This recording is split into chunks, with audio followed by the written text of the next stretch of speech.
అభ్యున్నతి కూడా పరమశివుని యొక్క అనుగ్రహంలోనే ఉంటాయి. అందుకే లోకంలో ఎప్పుడైనా ఎవరికైనా భయంకరమైన శాపం ఇవ్వాలంటే రెండే మాటలు వాడతారు.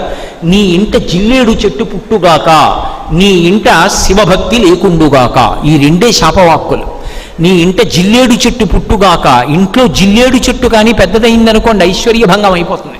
ఆ ఇంటికి మొండి గోడలు ఒకటి నిలబడతాయి, పైకప్పు కూడా ఉండదు, ఐశ్వర్యం అంతా నశించిపోతుంది. జిల్లేడు ఇంటి లోపల ఉండకూడదు. కాబట్టి నీ ఇంట జిల్లేడు పుట్టుగాక, నీ ఇంట శివభక్తి లేకుండుగాక. శివభక్తి లేకుండా పోయిందనుకోండి వాడు తరించలేడు, ఇంకా వాడు ఎందుకు పనికిరాడు.